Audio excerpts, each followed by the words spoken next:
السلام عليكم ورحمة الله وبركاته. ازيكم يا حلوين؟ عاملين ايه؟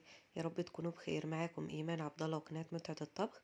يلا هنعمل مع بعض النهاردة كفتة الرز. هنعملها مع بعض من العجينة لحد التسوية. بس يلا قبل ما نبتدي انزل اعملي لايك وسبسكرايب لو لسه اول مرة تشوفيني، وفعلي الجرس علشان يوصلك كل جديد مننا اول باول. ويلا علشان نبتدي. اول مكون معايا هنا الرز البلدي المصري. عندك 3 خيارات للرز، يا اما تجيبي دقيق جاهز، ده لو متوفر عندك هيبقى افضل. تاني حاجة يا اما تجيبي الرز بتاع الشركات اللي هو بيبقى مغسول جاهز، وهتبداي تطحنيه معايا برضو بنفس الطريقة. يا اما الرز بتاعنا العادي اللي هو احنا بنشتريه بالكيلو من السوق، هتغسليه وتنقعيه لمدة ساعة. وبعد كده هتنشفيه كويس جدا، مش عايزين فيه اي مية او اي رطوبة. وهنبدأ بقى نطحنه بالطريقة اللي هنشوفها دلوقتي. هتجيبي المطحنة بتاعتك وتنزلي بيها بالرز كده على حسب بقى المطحنة بتاعتك. ضيفي كمية الرز اللي تكفيها يعني. هننزل بالرز بتاعنا كده ونبدأ نطحنه، بس ما تضيفيش كمية كبيرة قوي علشان يتطحن معاكي كويس. هنبدأ بقى نطحن الرز بتاعنا كده.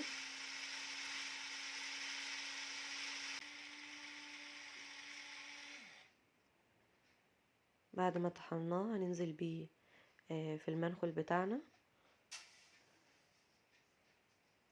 هنخلص كل الكمية بنفس الطريقة، ونبدأ بقى ننخل الدقيق الرز بتاعنا كده، عشان احنا عايزين ناخد منه الناعم بس.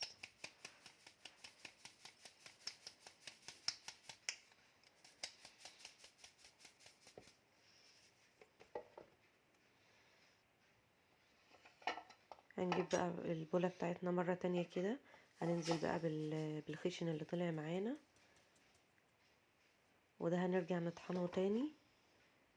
هيطلع معانا بقى دقيق الرز الناعم كده، هو ده اللي احنا محتاجينه.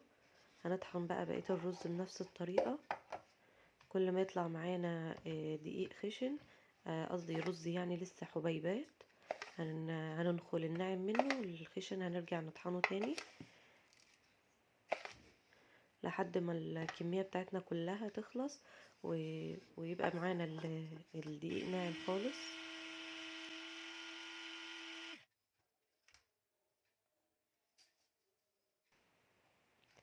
هننخله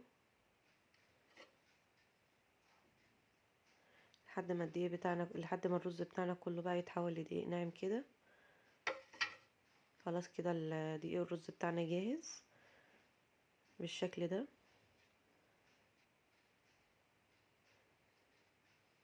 هناخد بقى الدقيق بتاعنا وننزل بيه في بولة واسعة علشان نبدأ نعجن الكفتة بتاعتنا فيه، يعني حاجة نقدر نعجن فيها. هنروح بقى للخطوات اللي بعدها. معايا هنا حزمة من كل نوع خضار كده، بقدونس وكزبرة وشبت. هناخد بس الورق بتاعه وهنشيل السيقان اللي بتبقى فوق بالشكل ده.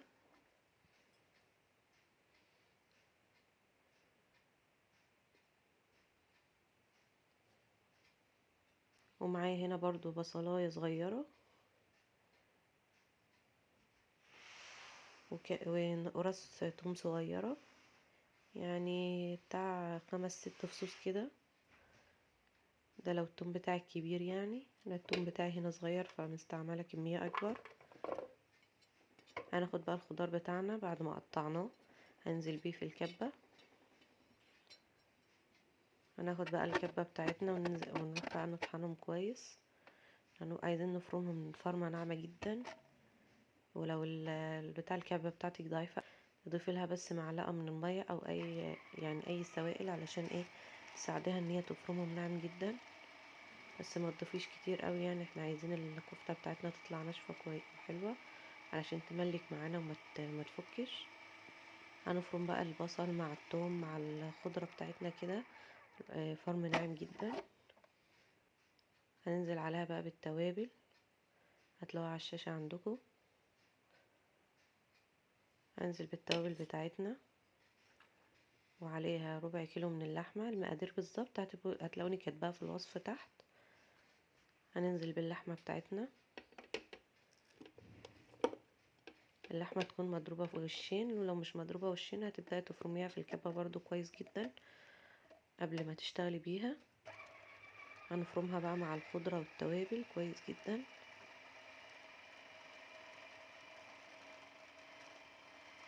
لحد ما اللحمة بتاعتنا تبدأ تطلع خيوط، بمعنى ان كده اللحمة بتاعتنا جاهزة ان هي بقت مملكة، او لما تلاقيها كلها اتجمعت في ركن واحد كده كده جاهزة. هنضيف بقى اخر حاجة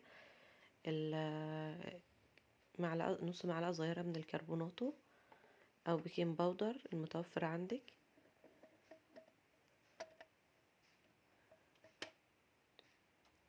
هنقفل بقى الكبة بتاعتنا ونرجع نفرمهم تاني علشان الكربوناتو بتاعتنا تتوزع كويس على اللحمة كلها.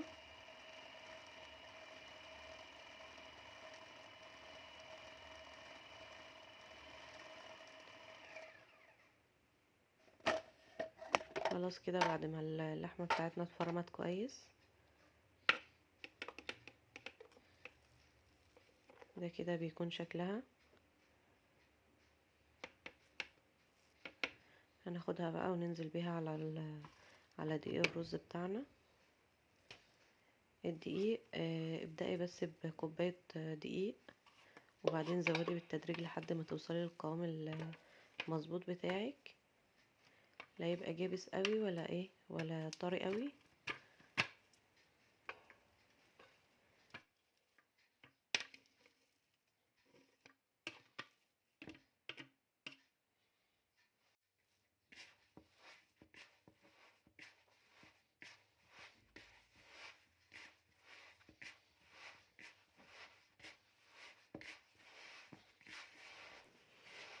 هنبدأ بقى نعجن كده اللحمة بتاعتنا بالخضرة مع الرز لحد ما الكفتة، لحد ما اللحمة كلها تندمج مع دقيق الرز بتاعنا. تقدري تعملي الخطوة دي في الكبة عندك لو الكبة عندك قوتها كويسة يعني.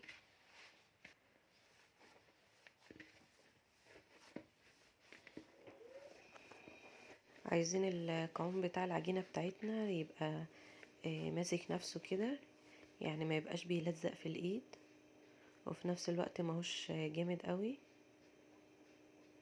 بالشكل ده. وتيجي تكوريها كده تتشكل يعني معاكي صوابع بسهولة.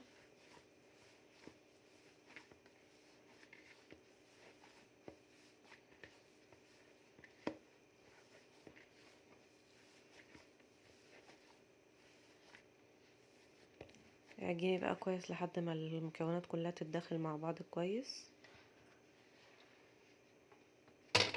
خلاص بقى كده العجينة بتاعتنا جاهزة.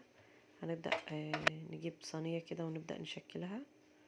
تقدري بقى تشكلها للشكل المعتاد بتاعها اللي هو الصوابع، او تعمليها كور او اي شكل انت بتحبيه بقى.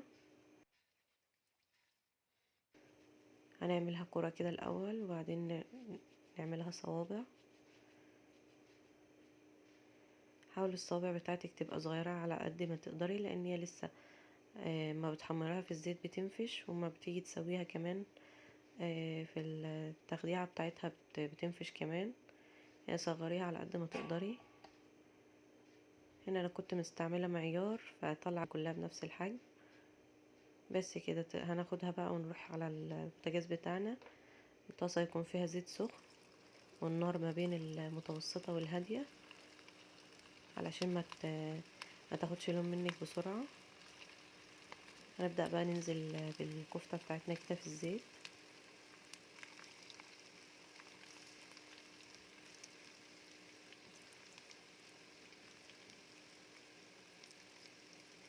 هنملى بقى الطاسة بتاعتنا كده، بس يبقى فيه مساحة برضو ان انتي تعرفي تقلبي.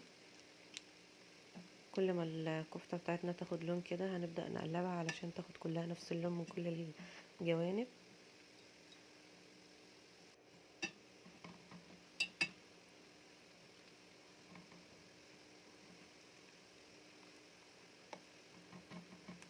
اول ما تاخد معاكي اللون الذهبي الفاتح دوت هنبدأ نطلعها.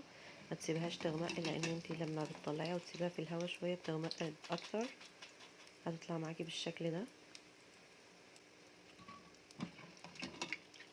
هنعمل بقى بقية الكمية بنفس الطريقة. بكده تكون الكفتة بتاعتنا جاهزة على التسوية. استنوني الجزء الجاي ان شاء الله، هنسويها مع بعض. وتقدري في المرحلة دي تحطيها في الفريزر وتخزنيها لو انت عاملة كمية بزيادة. بس كده، اشوفكم الفيديو الجاي على خير، بحبكم.